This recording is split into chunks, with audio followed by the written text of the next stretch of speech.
Hi friends, welcome to our channel. నేను మీ cooking బాబాయ్ని. ఎలా ఉన్నారు? అందరూ బాగున్నారు కదా? ఈరోజు మనము దోసకాయతో పప్పు తయారు చేద్దాం. ఈ దోసకాయ పప్పు అంటే అందరికీ ఇష్టమే, అన్నీ మీకు తెలిసిందే. దీంట్లో కొత్తగా తయారు చేసింది ఏం లేదు, మీకు తెలిసిన ఐటమ్సే నేను ఈరోజు తయారు చేసి చూపించబోతున్నాను. ఈ దోసకాయ పప్పు ముఖ్యంగా చిన్నపిల్లలకు చాలా బలవర్ధకమైన వంటకం అన్నమాట. ఇది పప్పులో ఎన్నో బలమైన విటమిన్స్ అన్నీ ఉంటాయి దీంట్లో. అందుకే చికెన్ కంటే మటన్ కంటే పప్పులోనే ఎక్కువ మాంసకృతులు ఉంటాయని చాలా నిపుణులు కూడా తేల్చారు. అందుకే ఈరోజు మనకి అందరికీ ఇష్టపడే దోసకాయ పప్పుని ఎలా తయారు చేయాలో చూద్దాం. దోసకాయ పప్పుకి ముందుగా కందిపప్పు ఒక కప్పు తీసుకొని అందులో వాటర్ పోసి శుభ్రంగా కడిగి ఒక గ్లాసు వాటర్ పెట్టి పక్కన పెట్టండి. తర్వాత మీడియం సైజులో ఒక దోసకాయ తీసుకొని పై తొక్క తీసి ముక్కలుగా కట్ చేసుకున్నాం. ఈ దోసకాయలో యాంటీ ఇన్ఫ్లమేటరీ గుణాలు ఉన్నందువలన కంటికి కలిగే వ్యాధులను తగ్గించడమే కాకుండా కంటిని ఆరోగ్యాన్ని మెరుగుపరుస్తుందంట. ఇంకా దీంట్లో మన బాడీలో ఉన్న ఇన్సులిన్ స్థాయిలను ఆరోగ్యకర స్థాయిలో ఉంచే హార్మోన్ దోసకాయలో ఉందని పరిశోధనలు తేలింది. అందుకే దోసకాయ రసం తాగటం వల్ల మంచి ఫలితాలు ఉంటాయి. ఇంకా దీంట్లో కూడా ఫైబరు అధిక మొత్తంలో ఉందండి. జీర్ణశక్తి పెంచడానికి కూడా ఎంతో దోహదపడుతుంది ఈ దోసకాయ. ఇంకా టమాటాలు 2 తీసుకున్నాను.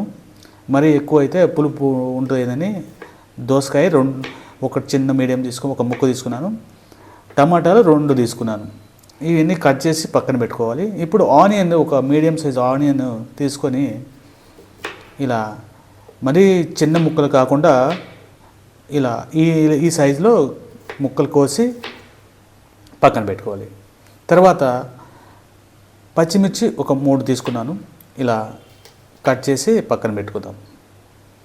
అలాగే దీనికి కావాల్సిన చింతపండు, మీకు మోతాదు కందిపప్పు ఎక్కువ ఉంటే మీరు చింతపండు కూడా ఎక్కువ కలుపుకోండి. ఇలా ఒకసారి కలిపి శుభ్రం కడిగి నానబెట్టుకుందాము. ఇంతేనండి, చాలా సింపుల్ అయిన, మీకు అన్నీ తెలిసే ఉంటుంది. ప్రతి ఒక్కటి మీకు ఈజీగా అర్థమవుతుంది. మీరు ఒకసారి ట్రై చేయండి. అలాగే కొత్తిమీర, కరివేపాకు తీసుకొని కట్ చేసుకుని పెట్టుకుందాం.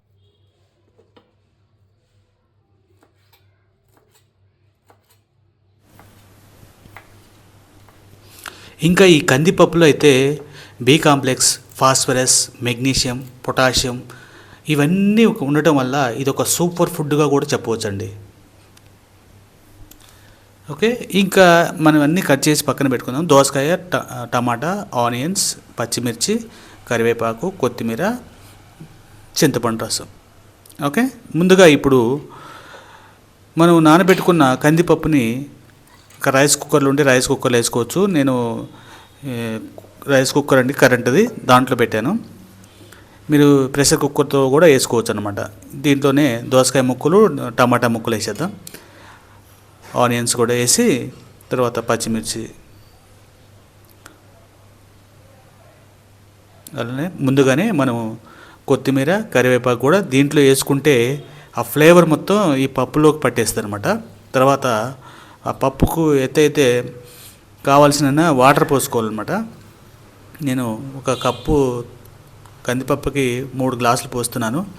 తర్వాత కూడా పడుతుంది, అందుకని తర్వాత మధ్యలో ఒకసారి చూసి నీళ్ళు వాటర్ పోసుకుందాం. ఇందులోనే చిటికెడు పసుపు వేద్దాము, కొంచెం ఆయిల్ వేద్దాము. ఇక కారం మీరు ఎంతైతే తింటారో దానికి సరిపడినంత కారం వేద్దాము. ఇవన్నీ కలిపి నేనైతే కరెంటు కుక్కర్లో పెట్టినానండి. మీరు ప్రెషర్ కుక్కర్లో పెడితే 3-4 విజిల్ వచ్చి సరిపోతుంది. 3-4 విజిల్ వచ్చే సరిపోతుంది. ఇలా రైస్ కుక్కర్లో పెట్టేశాను. చూడండి, సగం ఉడికిన తర్వాత ఉప్పు వేసుకుందాము. ఉప్పు వేసి కలిపి శుభ్రంగా మంచిగా ఇట్లా కలిపేసి తర్వాత చింతపండు రసం ఉంది కదా, ఈ చింతపండు రసం దీంట్లో కలిపేద్దాం. ఎందుకంటే సగం ఉడికిన తర్వాత వేస్తే ఈ ఫ్లేవర్ అంతా చింతపండు రసం అంతా పోస్తే ఎంతో టేస్టీగా అది బాగుంటుంది. అప్పుడప్పుడు మూత వేసి కలుపుతూ ఉండాలి. ఎందుకంటే పప్పు అడుగు అంటకుండా ఎసరు సరిపోతుందో లేదో చూసుకొని మళ్ళీ వాటర్ కలుపుకోవాలి. సరిపోకపోతే చూడండి, పప్పు ఉడికిందో లేదో ఒకసారి చూద్దాం. ఇంకొంచెం ఉడకాలి, ఇంకొక 5 మినిట్స్ ఉంచుదాము. ఓకే, రెడీ అయిపోయిందండి. మొత్తం ఇప్పుడు అన్ని ముక్కలు బాగా ఉడికిపోయాయి. ఇప్పుడు మనకి మెత్తగా గ్రైండ్ చేసుకున్నాం. ఇట్లా పప్పు గుత్తితో ఇలా మెత్తగా చేసుకోవాలన్నమాట. ఇలా మెత్తగా అయిన తర్వాత మనకి ఉప్పు కారం అంతా సరిపోయింది ఒకసారి చూసుకోవాలి. సరిపోకపోతే కొంచెం ఉప్పు యాడ్ చేద్దాము. నాకైతే కొంచెం ఉప్పు యాడ్ చేయాలనిపిస్తుంది, సరిపోలేదు. ఓకే, రెడీ అయిందండి. ఇప్పుడు తాలింపు చేద్దాము. తాలింపు కావాల్సింది ముందుగా ఆయిల్ వేసి కొంచెం జీలకర్ర వేద్దాము. జీలకర్ర వేసిన తర్వాత ఆవాలు,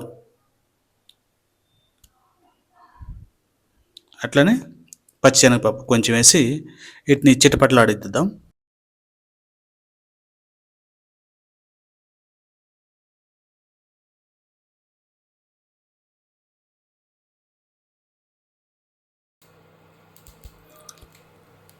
ఇందులోకి 2 ఎండుమిర్చి.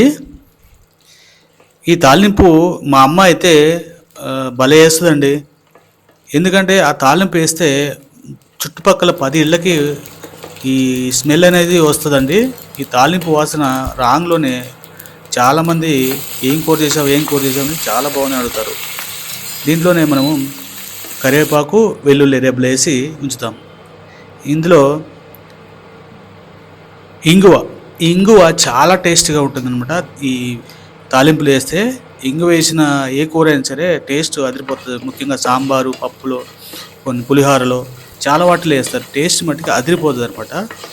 అంతే. ఇంకా ఈ తాలింపులో మనం ముందుగా ప్రిపేర్ చేసుకున్న ఆ పప్పుని దీంట్లో వేసుకొని ఒక్క 2 మినిట్స్ అలా వేడి చేస్తే అంతేనండి, సింపుల్గా అయిపోతుంది కందిపప్పు. మీరు ఫస్ట్ టైం నా వీడియో చూస్తున్నట్లయితే ప్లీజ్ నా ఛానల్ సబ్స్క్రైబ్ చేయండి, లైక్ చేయండి, షేర్ చేయండి. ఈ వీడియోకి ఒక లైక్ చేస్తారని ఆశిస్తున్నాను. దోసకాయ పప్పు రెడీ అండి. Okay, thank you so much.